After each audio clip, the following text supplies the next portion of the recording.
जय गुरु जी के चरणों में कोटि कोटि नमन, अनंतम शुक्राना। संगत जी, आज हम पढ़ रहे हैं अगला अध्याय, नेक्स्ट अध्याय। तो शुरू करते हैं। आज हम इसमें क्या पढ़ेंगे ये जान लेते हैं।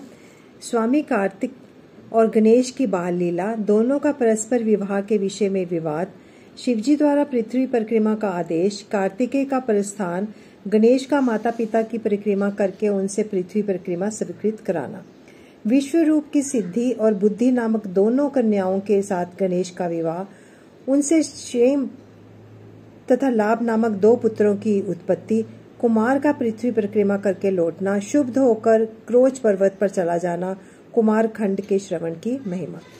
आज बहुत कुछ है संगत जी इसमें पढ़ने के लिए, और बहुत ऐसी चीजें हैं जिनके बारे में हम सुना करते हैं पर हमने कभी उनके बारे में डिटेल से नहीं जाना। चलिए पूरा इसको डिटेल में पढ़ते हैं, शिव पुराण के इस अध्याय को, इस खंड को, कुमार खंड को, और गुरु जी से आज्ञा ले लेते हैं संगत जी। पहले ओम नमः शिवाय, शिव जी सदा सहाय, ओम नमः शिवाय, गुरु जी सदा सहाय। चलिए संगत जी शुरू करते हैं। नारद जी ने पूछा, तात मैंने गणेश के जन्म संबंधी अनुपम वृत्तांत तथा परम पराक्रम से विभूषित उनका दिव्य चरित्र भी सुन लिया। सुरेश्वर, उनके बाद कौन सी घटना घटी उसका वर्णन कीजिए, क्योंकि पिताजी शिव और पार्वती का उज्जवल यश महान आनंद प्रदान करने वाला है। ब्रह्मा जी ने कहा, मुनि श्रेष्ठ, तुम तो बड़े कारुणिक हो, तुमने बड़ी उत्तम बात पूछी है। ऋषि सतम, अच्छा अब मैं उसका वर्णन करता हूँ, तुम ध्यान लगाकर सुनो। विपेंद्र, शिव और पार्वती अपने दोनों पुत्रों की बाल लीला देख देख कर महान प्रेम में मग्न रहने लगे। पुत्रों का लाड प्यार करने के कारण माता पिता का सुख दिनों दिन बढ़ता जाता था और वे दोनों कुमार प्रतिपूर्वक आनंद के साथ तरह तरह की लीलाएं करते रहते थे। मुनीश्वर, वे दोनों बालक स्वामी कार्तिक और गणेश भक्ति पूरी चित्त से सदा माता पिता की परिचर्या किया करते थे। इससे माता पिता महान स्नेह षणमुख और गणेश पर शुक्ल पक्ष के चंद्रमा की भांति दिन प्रतिदिन बढ़ता ही गया। एक समय शिव और शिवा दोनों प्रेम पूर्वक एकांत में बैठकर यूं विचार करने लगे कि हमारे ये दोनों पुत्र विवाह के योग्य हो गए, अब इन दोनों का शुभ विवाह कैसे संपन्न हो। हमें तो जैसे षडानन प्यारा है वैसे ही गणेश भी है। ऐसी चिंता में पड़कर वे दोनों लीलावंश आनंद मगन हो गए। मुने, माता पिता के विचार को जानकर उन दोनों पुत्रों के मन में भी विवाह की इच्छा जाग उठी। वे दोनों पहले मैं विवाह करूंगा, पहले मैं विवाह करूंगा यूं बारंबार कहते हुए परस्पर विवाद करने लगे। तब जगत के अधीश्वर वे दोनों दंपत्ति पुत्रों की यह बात सुनकर लौकिक आचार का आश्चर्य ले परम विस्मय को प्राप्त हुए। कुछ समय बाद उन्होंने अपने दोनों पुत्रों को बुलाया और उनसे इस प्रकार कहा। शिव पार्वती बोले, सुपुत्रों, हम लोगों ने पहले से ही ऐसा नियम बना रखा है जो तुम दोनों के लिए सुखदायक होगा। अब हम यथार्थ रूप से उसका वर्णन करते हैं, तुम लोग प्रेम पूर्वक सुनो। प्यारे बच्चों, हमें तो तुम दोनों पुत्र समान ही प्यारे हो, किसी पर विशेष प्रेम हो ऐसी बात नहीं है। अतः हमने तुम लोगों के विवाह के विषय में एक ऐसी शर्त बनाई है जो दोनों के लिए कल्याणकारी है। वह शर्त यह है कि जो सारी पृथ्वी की परिक्रमा करके पहले लौट आएगा उसी का शुभ विवाह पहले किया जाएगा। ब्रह्मा जी कहते हैं, मुने, माता पिता की यह बात सुनकर शरजन्मा महाबली कार्तिकेय तुरंत ही अपने स्थान से पृथ्वी की परिक्रमा करने के लिए चल दिए, परंतु अगाध बुद्धि संपन्न गणेश वहीं खड़े रह गए। वे अपनी उत्तम बुद्धि का आश्रय ले बारंबार मन में विचार करने लगे कि अब मैं क्या करूं, कहाँ जाऊं। परिक्रमा तो मुझसे हो नहीं सकती, क्योंकि कोस भर चलने के बाद आज से मुझसे चला नहीं जाएगा। फिर सारी पृथ्वी की परिक्रमा करके मैं कैसे सुख प्राप्त कर सकूंगा। ऐसा विचार कर गणेश ने जो कुछ किया उसे सुने। उन्होंने अपने घर लौटकर विधि पूर्वक स्नान किया और माता पिता से कहा। गणेश जी बोले, पिताजी एवं माताजी, मैंने आप लोगों की पूजा करने के लिए यहाँ 2 आसन स्थापित किए हैं। आप दोनों इस पर विराजिए और मेरा मनोरथ पूर्ण कीजिए। ब्रह्मा जी कहते हैं, मुने, गणेश जी की बात सुनकर पार्वती और परमेश्वर उनकी पूजा ग्रहण करने के लिए आसन पर विराजमान हो गए। तब गणेश ने उनकी विधि पूर्वक पूजा की, बारंबार प्रणाम करते हुए उनकी 7 बार प्रदक्षिणा की। बेटा नारद, गणेश तो बुद्धि सागर थे ही, वे हाथ जोड़कर प्रेम मगन माता पिता की बहुत प्रकार से स्तुति करने लगे। गणेश जी ने कहा, हे माता तथा हे पिताजी, आप दोनों लोग मेरी उत्तम बात सुनिए और शीघ्र ही मेरा शुभ विवाह कर दीजिए। ब्रह्मा जी कहते हैं, मुने, महात्मा गणेश का ऐसा वचन सुनकर वे दोनों माता पिता महाबुद्धिमान गणेश से बोले, बेटा तू पहले कानूनों सहित इस सारी पृथ्वी की परिक्रमा तो कर आ, कुमार गया हुआ है, तू भी जा, उससे पहले लौट आ, तब तेरा विवाह पहले कर दिया जाएगा। ब्रह्मा जी कहते हैं, मुने, नियम परायण गणेश माता पिता की ऐसी बात सुनकर कुपित हो तुरंत उठ बोल पड़े। गणेश जी ने कहा, हे माता जी तथा हे पिताजी, आप दोनों सर्वश्रेष्ठ, धर्म रूप और महाबुद्धिमान हैं, अतः धर्मानुसार मेरी बात सुनिए। मैंने 7 बार पृथ्वी की परिक्रमा की है, फिर आप लोग ऐसी बात क्यों कह रहे हैं? ब्रह्मा जी कहते हैं, मुने, शिव पार्वती तो बड़े लीलानंदी ही ठहरे। वे गणेश का कथन सुन लौकिक गति का आश्चर्य लेकर बोले, पुत्र, तूने समुद्र पर्यंत विस्तार वाली बड़े बड़े कानूनों से युक्त इस सप्तद्वीपवती विशाल पृथ्वी की परिक्रमा कब कर ली? ब्रह्मा जी कहते हैं, मुने, तब शिव पार्वती ने ऐसा कहा। तब उसे सुनकर महान बुद्धि संपन्न गणेश बोले, माताजी एवं पिताजी, मैंने अपनी बुद्धि से आप दोनों शिव पार्वती की पूजा करके प्रदक्षिणा कर ली है, अतः मेरी समुद्र पर्यंत पृथ्वी की परिक्रमा पूरी हो गई। धर्म के संग्रह भूत वेदों और शास्त्रों में जो ऐसे वचन मिलते हैं वे सत्य है अथवा असत्य। जो पुत्र माता पिता की पूजा करके उनकी प्रदक्षिणा करता है, उसे पृथ्वी परिक्रमा जनित फल सुलभ हो जाता है। जो माता पिता को घर छोड़कर तीर्थ यात्रा के लिए जाता है, वह माता पिता की हत्या से मिलने वाले पाप का भागी होता है, क्योंकि पुत्र के लिए माता पिता का चरण सरोज ही महान तीर्थ है। अन्य तीर्थ तो दूर जाने पर प्राप्त होते हैं, परंतु धर्म का साधन भूत या तीर्थ तो पास में ही सुलभ है। पुत्र के लिए माता पिता और स्त्री के लिए पति, ये दोनों सुंदर तीर्थ घर में ही वर्तमान है। ऐसा जो वेद शास्त्र निरंतर उद्घोषित करते रहते हैं, उसे फिर आप लोग असत्य कर दीजिए, और यदि ये असत्य हो जाएगा तो निस्संदेह वेद भी असत्य हो जाएगा और वेद द्वारा वर्णित आपका यह स्वरूप भी झूठा समझा जाएगा। इसलिए या तो शीघ्र ही मेरा शुभ विवाह कर दीजिए, अथवा यूं कह दीजिए कि वेद शास्त्र झूठे हैं। आप दोनों धर्म रूप हैं, अतः भली भांति विचार करके इन दोनों में जो परमोत्तम प्रतीत हो उसे प्रयत्न पूर्वक करना चाहिए। ब्रह्मा जी कहते हैं, मुने, तब जो बुद्धिमानों में श्रेष्ठ, उत्तम बुद्धि संपन्न तथा महान ज्ञानी है, वे पार्वती नंदन गणेश इतना कहकर चुप हो गए। उधर वे दोनों पति पत्नी जगदीश्वर शिव पार्वती गणेश के वचन सुनकर परम विस्मित हुए। तदंतर वे यथार्थ भाषी एवं अद्भुत बुद्धि वाले अपने पुत्र गणेश की प्रशंसा करते हुए बोले। शिवाशिव ने कहा, बेटा, तू महान आत्म बल से संपन्न है, इसी से तुझ में निर्मल बुद्धि उत्पन्न हुई है। तूने जो बात कही है वह बिल्कुल सत्य है, अन्यथा नहीं है। दुख का अवसर आने पर जिसकी बुद्धि विशिष्ट हो जाती है, उसका दुख उसी प्रकार विनिष्ट हो जाता है जैसे सूर्य के उदय होते ही अंधकार। जिसके पास बुद्धि है वही बलवान है, बुद्धिहीन के पास बल कहाँ। हे पुत्र, वेद शास्त्र और पुराणों में बालक के लिए धर्म पालन की जैसी बात कही गई है, वह सब तूने पूरी कर ली। तूने तो बात की है, वह दूसरा कौन कर सकता है। हमने तेरी यह बात मान ली, अब इसके विपरीत नहीं करेंगे। ब्रह्मा जी कहते हैं, नारद यूं कहकर उन दोनों ने बुद्धि सागर गणेश को सांत्वना दी और वे उसके विवाह के संबंध में उत्तम विचार करने लगे। इसी समय जब प्रसन्न बुद्धि वाले प्रजापति विश्वरूप को शिवजी के उद्योग का पता चला, तब उस पर विचार करके उन्हें परम सुख प्राप्त हुआ। उन प्रजापति विश्वरूप के दिव्य स्वरूप संपन्न एक सर्वांग शोभना 2 सुंदरी कन्याएं थीं,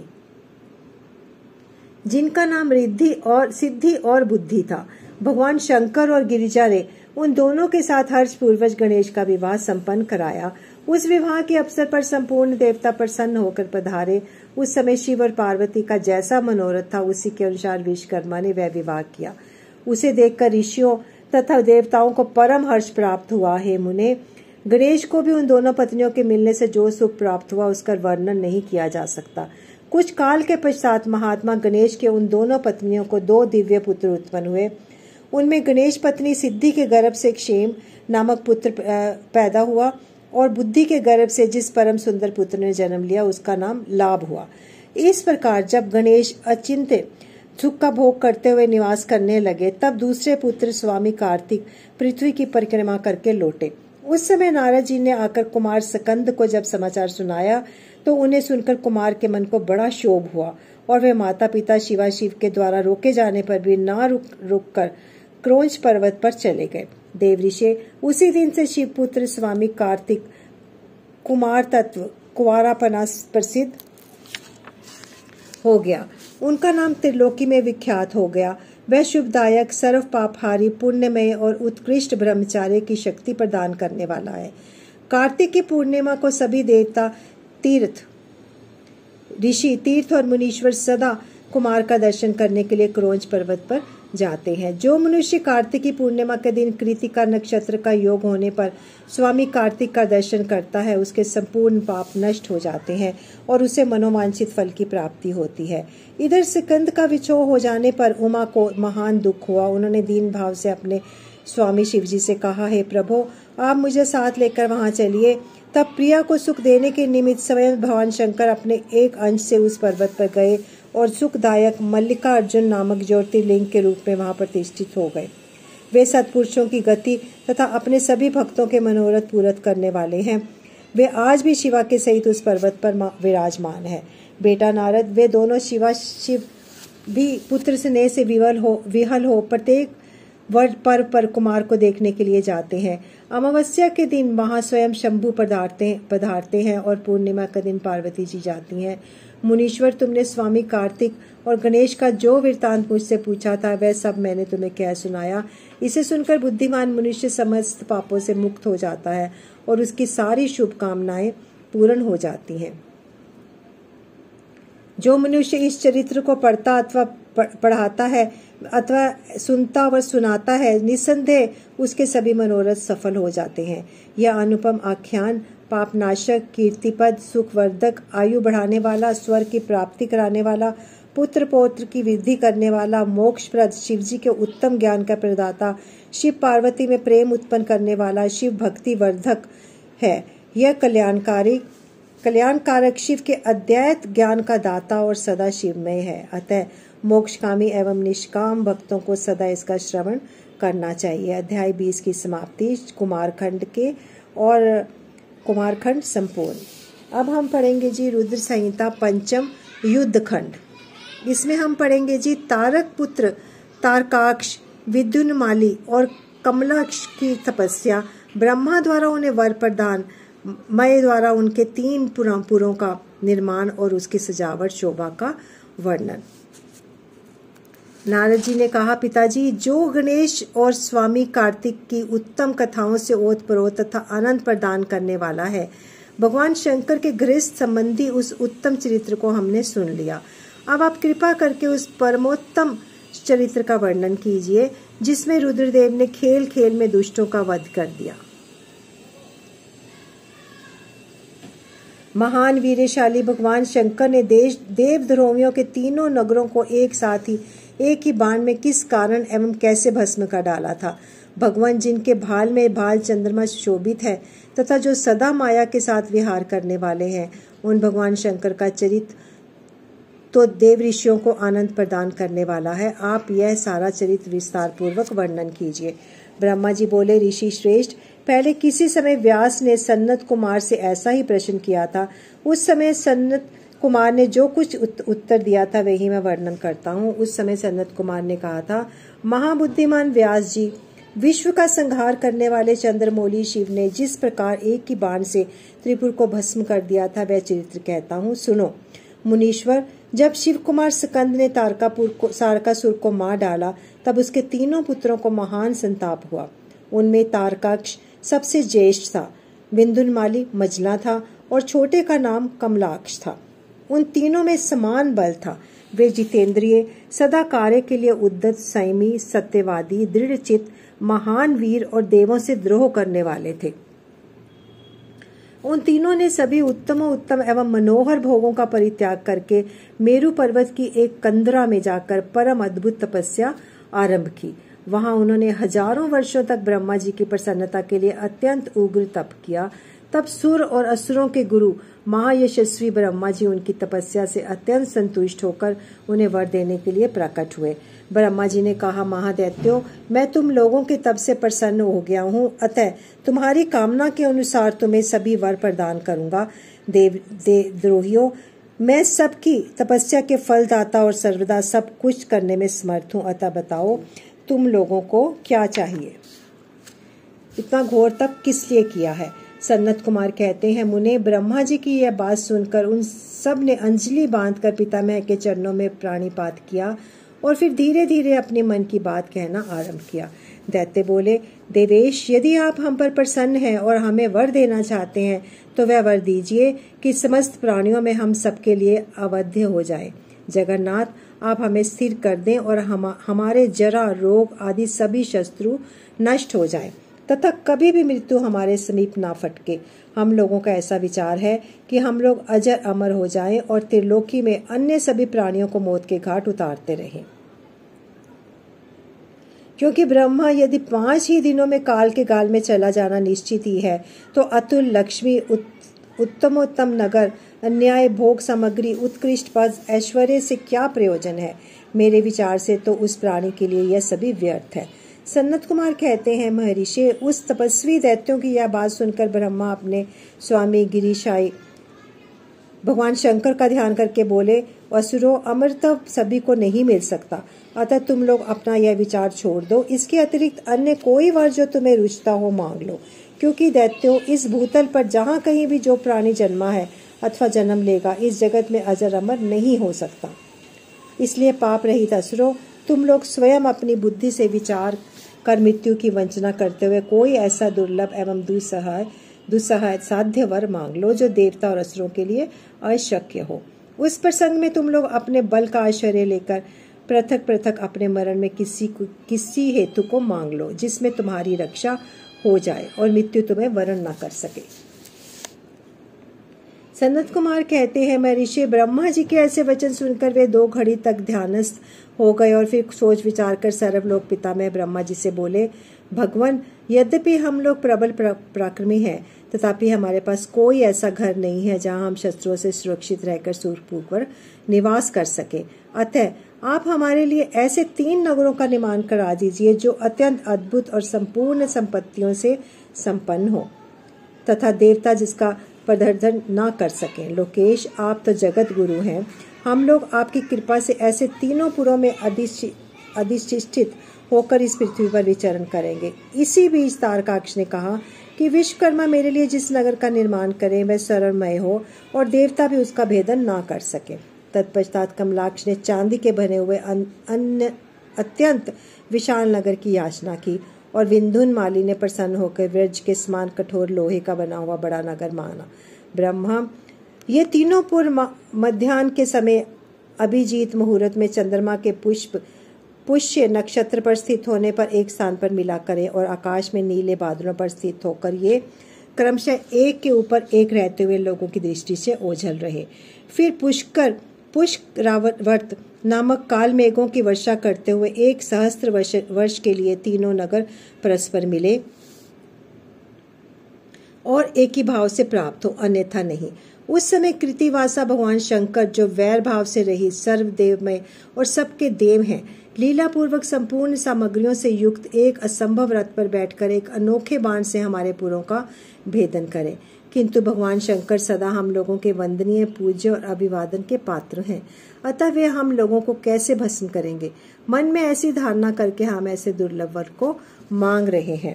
सन्नत कुमार कहते हैं, व्यास जी, उन दैत्यों का कथन सुनकर सृष्टिकर्ता लोक पितामह ब्रह्मा ने शिव जी का स्मरण करके उनसे कहा, अच्छा ऐसा ही होगा। फिर मय को भी आज्ञा देते हुए उन्होंने कहा, हे मय, तुम सोने, चांदी और लोहे के 3 नगर बना दो।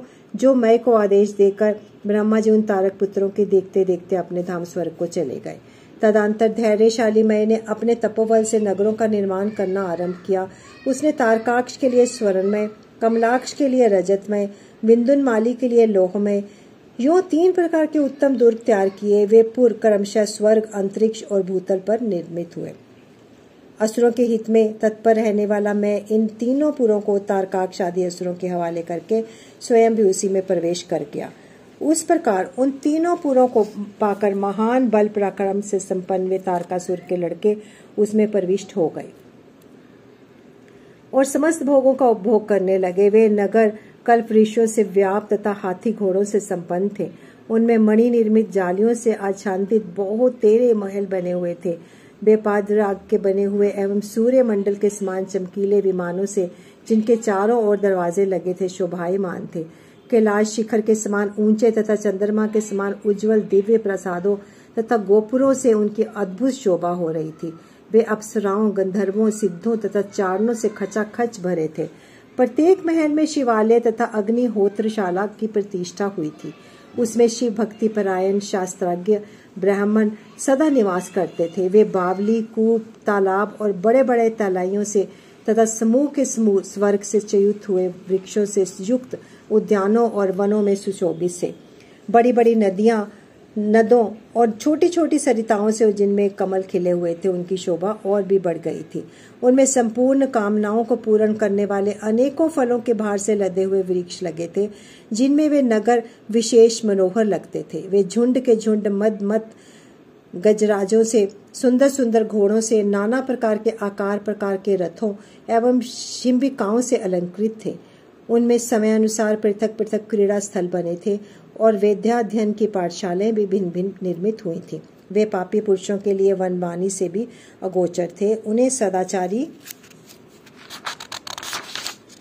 पुण्यशील महात्मा ही देख सकते थे। पति सेवा परायण तथा कुधर्म से विमुख रहने वाली पतिव्रती नारियों ने उन नगरों के उत्तम स्थलों को सर्वत्र पवित्र कर रखा था। उनमें महाभाग शूरवीर दैत्य और श्रुति स्मृति के अर्थ के तत्वज्ञ एवं सब धर्म परायण ब्राह्मण अपनी स्त्रियों तथा पुत्रों के साथ निवास करते थे।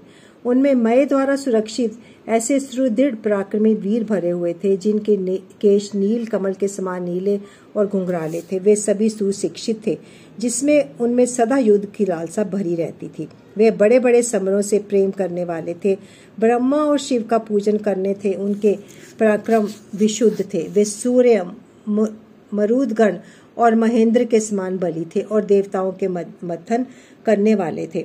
वेदों, शास्त्रों और पुराणों में जिन जिन धर्मों का वर्णन किया गया था, वे सभी धर्म और शिव के प्रेमी देवता महाचारों और व्याप्त थे। उन नगरों में प्रवेश करके वे दैत्य सदा शिव भक्ति निरत होकर सारी त्रिलोकी को बाधित करके विशाल राज्य का उपभोग करने लगे। हे मुने, इस प्रकार वहां निवास करने वाले उन पुण्यात्माओं के सुख एवं प्रीतिपूर्वक उत्तम राज्य का पालन करते हुए बहुत लंबा काल व्यतीत हो गया। गुरु जी से आज्ञा ले लेते हैं। अध्याय 1 की समाप्ति और युद्ध खंड चल रहा है जी, रुद्र संहिता का। तो अब हम पढ़ेंगे कल इससे नेक्स्ट अध्याय 2 युद्ध खंड का। ओम नमः शिवाय, शिवजी सदा सहाय। ओम नमः शिवाय, गुरु जी सदा सहाय। Thank you so much Guru ji. Thank you so much. शुक्राना शुक्राना शुक्राना, लाख 100 वारी शुक्राना गुरु जी। शुक्राना गुरु जी।